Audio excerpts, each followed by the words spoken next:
जो क्या बोलते हैं व्हाट्सएप यूनिवर्सिटी है वहां से मिल जाएगा। लेकिन जो बातें नहीं मिलेगी और जो बातें हमारे ध्यान में नहीं है, जो हमारे लिए एक जागृत मुद्दा है, तो अम्बेडकर साहब के स्लोगन का हमारे कई मित्रों ने चर्चा किया। तो उन्होंने एक स्लोगन दिया, एक नारा दिया कि शिक्षित बनो, संगठित हो और संघर्ष करो। मैं यहाँ से शुरुआत करना चाहता हूँ कि आप इसको समझिए। कुछ कार्य जो हैं शिक्षा के संदर्भ में जरूर हुए। गांव घर में कुछ लड़के पढ़े लिखे जो हैं, मैट्रिक हो, इंटर हो, ग्रेजुएशन हो, एमए हो ना, अभी पीएचडी हम लोग बहुत कम लड़के कर रहे हैं, मिल रहे हैं। छोटी छोटी जो नौकरियां हैं ना, चपरासी किरानी के हो सकते हैं। तो मेरा इस पर आपसे समझना है, गौर करके आप सुनिएगा कि शिक्षित होना जरूरी है, लेकिन केवल शिक्षित हो जाने से काम नहीं चलता। संविधान में हमारे यहाँ या प्रशासन में, शासन में, विधायिका में जो व्यवस्थाएं हैं, तो जिला में सबसे बड़ा होता ना पद कलेक्टर, उसके बाद पद होता ना आरक्षी अधीक्षक का, पुलिस अधीक्षक का, एसपी का। एक चपरासी से लेकर ऊपर जाइए कलेक्टर और एसपी तक जो पदे हैं, उसका एक ही स्टैंडर्ड है शिक्षा का, ग्रेजुएशन बीए पास किसी भी संकाय से होना चाहिए। आपके सटाहा गांव में नौवटी पंचायत में बीए पास, बीएससी पास, बीकॉम पास लड़के हैं या नहीं? बहुत सारे लड़के होंगे। क्या कोई किसी परिवार का लड़का कलेक्टर बना? आजादी के 74-75 वर्षों के बाद सटाहा से, और प्रजातंत्र में वो मालिकियत का जो जगह है, आपको मुखिया से शुरू होकर के मुख्यमंत्री और प्रधानमंत्री तक जाता है। आप हम रेलवे के भर्ती बोर्ड में बहाली में रहे हुए हैं। आरआरबी महेंद्र घाट का रेलवे भर्ती बोर्ड के मेंबर थे, और भी जो बहाली की कमेटियां हैं हमें जानकारी है। संविधान में जो व्यवस्थाएं हैं बहुत लंबा हो जाएगा, इसलिए मैं बिंदु को आपको कहना चाहता हूं। जब इंटरव्यू लिया जाता है तो जो अधिकार रिजर्वेशन में भी आपको पिछड़े को, अनुसूचित जाति को भी नहीं दिया जाता है, जो अम्बेडकर ने आपको दे कर गया है। जानते हैं क्यों?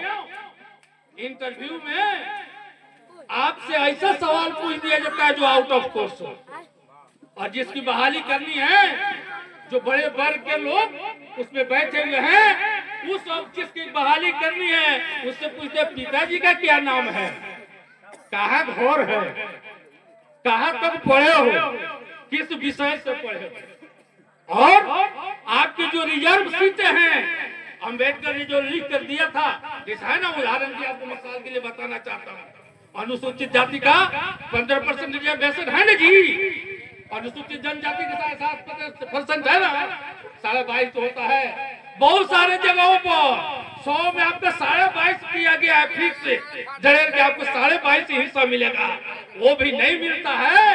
इंटरव्यू में जो बोर्ड बनता है, जो बड़े लोग हैं, जो बड़े वर्ग के लोग हैं, जो ऊंचे वर्ग के लोग हैं, इंटरव्यू के लास्ट में जो प्रोसीडिंग होता है लिख दिया जाता है व्यवस्था हो, इन सब वर्गों में वो शोषित हैं, वो कमजोर हैं, वो मजबूर हैं, वो मजलूम हैं, वो सबसे नीचे तबके में जीने के जिंदगी जी रहे हैं।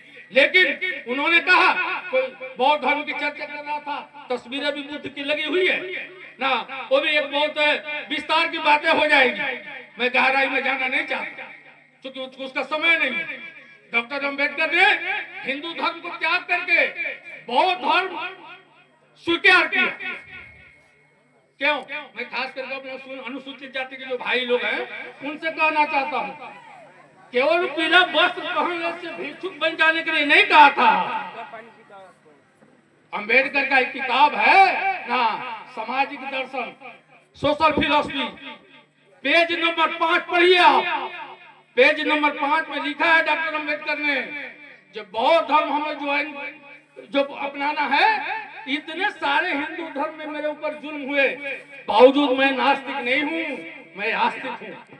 और बौद्ध धर्म ज्वाइन थे कि कोई भी चीज है परसेंटेज निकलता है, हिस्सेदारी की बात होती है तो 100 में होता है, परसेंटेज 100 का न होता है जी।